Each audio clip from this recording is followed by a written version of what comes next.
Warahmatullahi wabarakatuh. Perkenalkan, nama saya Ulus Firmawan dari kelompok Tani Baby Friends Farmer Group Gapoktan Wargi Panggupai yang beralamat di Kampung Gandok, Desa Sunterjaya, Kecamatan Lembang, Kabupaten Bandung Barat, Jawa Barat. Saya sebagai petani sayuran hortikultura. Di sini ada brokoli, ada tomat, ada bunga kol, ada selada, ada lettuce head, dan yang lainnya. Dulu ya kita itu kan dari SD ya udah mulai belajar bertani dengan orang tua.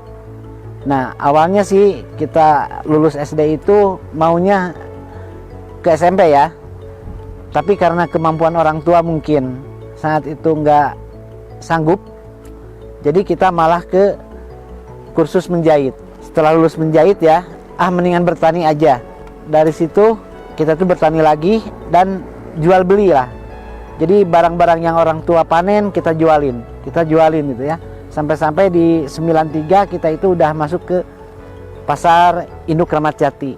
Nah dari situ karena ya komoditasnya buncis ya dulu itu, buncisnya juga sampai-sampai nomor 1 lah di Kramat Jati itu.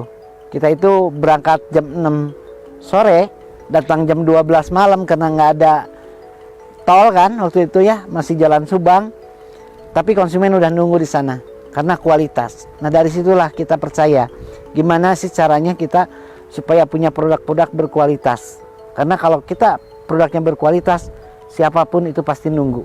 Alhamdulillah, salah satunya tip untuk kita bisa nembus pasar, baik itu pasar modern seperti supermarket atau pasar ekspor, ya kita harus menjaga kualitas. Itu yang terutama, kualitas dan kontinuitas, karena pasar-pasar modern itu tidak bisa menerima sayuran yang tidak kontinu dan tidak berkualitas. Jadi gimana caranya kita budidayanya harus menghasilkan produk-produk yang berkualitas. Satu, rendah residu pestisida.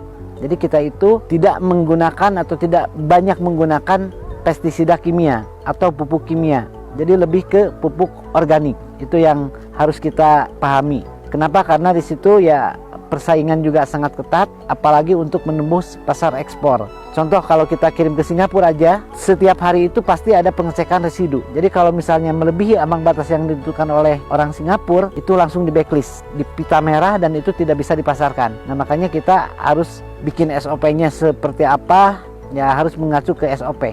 Nah alhamdulillah kita juga di 2014 itu udah tembus ke pasar ekspor untuk Singapura, dan dapat penghargaan juga dari Kementerian Pertanian komoditas yang berdaya saing. Itu baby buncis ya, yang waktu di 2014, 2015 sampai 2016. Nah, di 2017 kita dapat penghargaan dari FAO ya, pangan. Kenapa sih kita dapat penghargaan dari FAO? Karena kita budidayanya yang ramah lingkungan. Salah satunya itu, jadi kita itu sangat peduli terhadap lingkungan dan tanah yang kita garap itu, karena mikirnya gini, kalau kita misalnya pakai kimia terus, anak cucu kita mungkin kedepannya tidak akan bisa bertani lagi. Kenapa? Karena semuanya juga paham dan tahu kalau kebanyakan pakai kimia, otomatis tanah itu nggak subur lagi, malah jadi tandus. Nah kita memberdayakan khususnya petani-petani di anggota Gapoktan dan sekitarnya yang datang ke kebun, kita edukasi dengan pemakaian pupuk organik. Kenapa? Karena kalau pupuk organik itu semakin lama tanah pasti semakin subur, dan insya Allah anak cucu kita juga bisa menikmati lahan kita itu nanti untuk kedepannya makin subur. Seperti itu.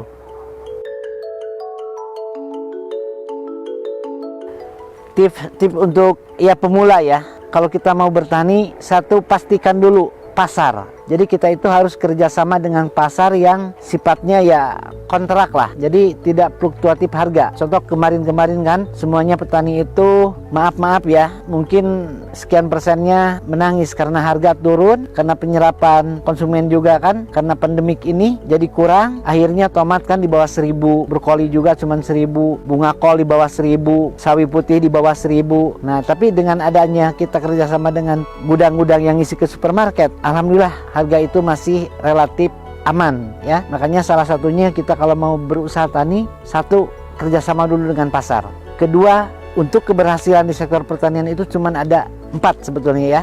Satu, dari pengolahan lahan yang baik dan benar. Gimana sih pengolahan lahan yang baik dan benar itu? Penyangkulannya itu harus benar gembur gitu ya. Karena akar itu, tanah itu jangan tandus lah, harus gembur. Nah kedua, pupuk kompos. Pupuk kompos itu harus yang benar-benar yang udah matang. Nah terus yang ketiga itu benih. Benih sesuai dengan permintaan pasar. Jadi kalau misalnya pasar supermarket mintanya tomat yang lonjong, ya kita tanam yang lonjong, jangan yang bulat. Seperti itu. Atau misal ada brokoli kan, brokoli jenis bejo, ya kita tanam yang bejo gitu. Jadi sesuai dengan permintaan pasar. Dan yang keempatnya yaitu kita pasar yang jelas, pasar yang udah bisa kontrak. Insya Allah dengan adanya 4 ini, insya Allah itu petani maju. Nah alhamdulillah kita juga ini lahan RSJ ya, Rumah Sakit Jiwa yang ada di Bandung Barat. Dan kita juga tidak hanya untuk bertani aja di sini, justru kita itu lebih edukasinya dengan OGDJ ya. Mereka yang udah sembuh kita tarik untuk diberikan bimbingan atau pelatihan di kebun. Apa sih bertani itu? Cara bertani itu seperti apa? Dan alhamdulillah mereka mau. Ini ada yang namanya Pak Yanto itu udah mau 1 bulan, Pak Agus udah 2 minggu, Pak Yayan udah 3 minggu. Mereka